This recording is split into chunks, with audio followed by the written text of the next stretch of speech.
Assalamualaikum warahmatullahi wabarakatuh. Alhamdulillah, syukurillah, Allahumma sholli ala sayyidina Muhammad wa ala ala sayyidina Muhammad. Baiklah, kami akan memaparkan presentase makalah kami itu dengan judul Manajemen Perubahan Sektor Publik. Ini adalah kelompok 4 Angkatan 2 pada program pelatihan kepemimpinan administrator tahun 2025 itu atas nama Elvin Sabitra dan Farid Irwan Maulana.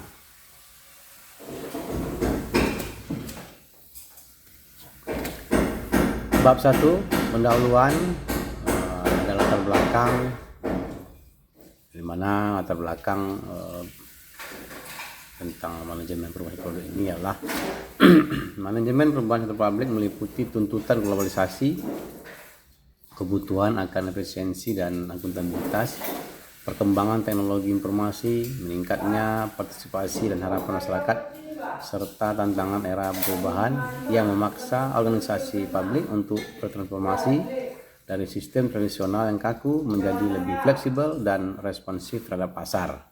Kemudian kedua, penyebab utama manajemen perubahan sektor publik yaitu pertama tuntutan efisiensi dan akuntabilitas, yang kedua perubahan lingkungan eksternal, yang ketiga ekspektasi masyarakat, dan yang terakhir adalah perubahan internal organisasi.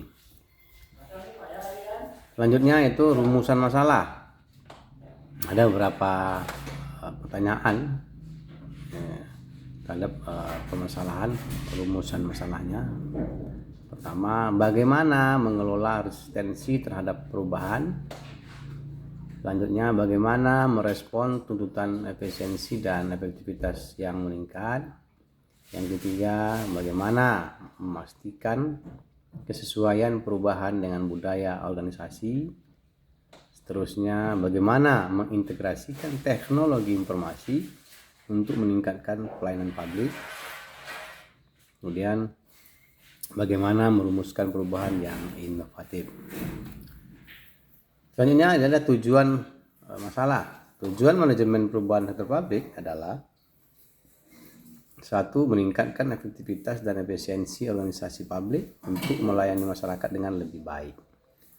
Selanjutnya yaitu dapat mengelola perubahan yang diperlukan secara sistematis guna mencapai tujuan, dan meningkatkan stabilitas terhadap lingkungan yang dinamis, serta mengelola resistensi terhadap perubahan di internal organisasi. Bab 2 yaitu pembahasan. Ada beberapa pembahasan. Pertama tentang landasan teori. Adapun landasan teori manajemen perubahan sektor publik didasarkan pada beberapa konsep, yaitu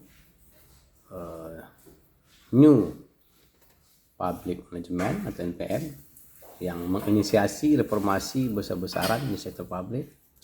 Selanjutnya ada manajemen strategis, dan yang terakhir adalah manajemen perubahan organisasi. Bab 22 yaitu pembahasan inti. Inti dari manajemen perubahan sektor publik adalah serangkaian upaya terstruktur untuk melakukan transformasi dalam organisasi publik agar lebih efisien, efektif, dan responsif terhadap kebutuhan masyarakat.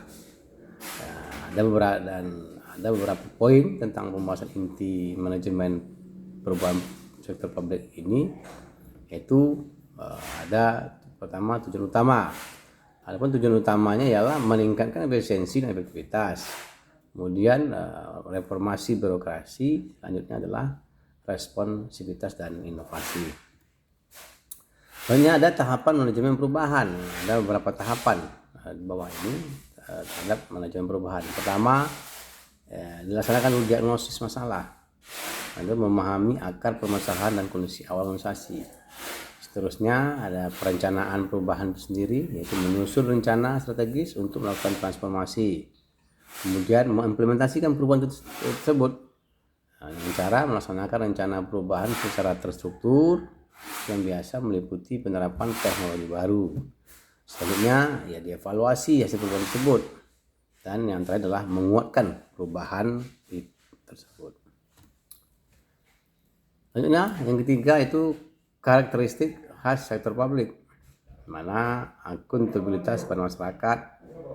Organisasi publik bertanggung jawab kepada masyarakat atas penggunaan sumber daya publik. Kemudian ada istilah juga silo organisasi, yaitu sering terjadi pemisahan atau keterbatasan komunikasi antar unit kerja dalam organisasi. Selanjutnya, kurangnya insentif. Penghargaan dan insentif berdasarkan prestasi seringkali lebih sedikit dibandingkan di sektor swasta. Perubahan budaya kerja. Nah, ini menjadi salah satu karakteristik sektor publik juga, yaitu adanya perubahan budaya kerja, di mana mengelola aspek emosional karyawan untuk beradaptasi dengan cara kerja baru merupakan bagian penting dari manajemen perubahan itu sendiri. Jadi bab ketiga itu bab kesimpulan, di mana manajemen perubahan sektor publik adalah penerapan prinsip dan praktik manajemen perubahan yang efektif untuk memandu organisasi publik melalui proses transisi, mengatasi resistensi dan meningkatkan kinerja dengan tujuan akhir untuk memberikan pelayanan yang lebih baik kepada masyarakat dan beradaptasi dengan lingkungan eksternal yang dinamis. Dan proses ini melibatkan persiapan, perencanaan, komunikasi, kemudian evaluasi perubahan yang didukung oleh kepemimpinan yang kuat, kesiapan mental aparatur, dan kebijakan yang responsif. Kemudian ini ada elemen kunci manajemen perubahan sektor publik. Ini ada beberapa elemen kuncinya. Pertama, adaptasi terhadap lingkungan yang dinamis, kepemimpinan yang kuat, kesiapan organisasi dan mental. Ini kesimpulan kan. Perlu ada kesiapan mental dan kesadaran pada aparatur publik untuk menerima perubahan, partisipasi dan komunikasi. Ini penting. Ini bagian elemen kunci daripada manajemen perubahan sektor publik sendiri. Melibatkan berbagai pihak dalam proses perubahan dan mengkomunikasikan tujuan perubahan secara efektif serta dapat meminimalisir resistensi. Selanjutnya, peningkatan kinerja. Manajemen perubahan bertujuan untuk menghasilkan organisasi yang berkinerja tinggi. Yang kedua, tantangan dalam sektor publik. Ini ada beberapa tantangan dalam sektor publik, itu resistensi, ya kan, dimana perubahan tidak selalu dapat diterima dengan baik, bahkan seringkali juga menimbulkan perlawanan dari dalam organisasi.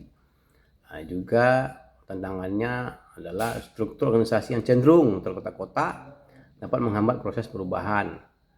Kurangnya insentif pada sektor publik terkadang memiliki sehingga dapat memperlambat kinerja dan adopsi perubahan. Ini menjadi kendala terhadap sektor publik. Selanjutnya, manfaat manajemen perubahan. Ini manfaatnya ya transisi yang lebih lancar, meningkatnya pelayanan dengan mendorong peningkatan kualitas dan efektivitas pelayanan publik, memastikan organisasi tetap relevan dan mampu menjawab tuntutan zaman serta tuntutan masyarakat. Saya kira itu pemaparan makalah kami dari manajemen perubahan sektor publik. Kurang lebih kami mohon maaf. Assalamualaikum warahmatullahi wabarakatuh.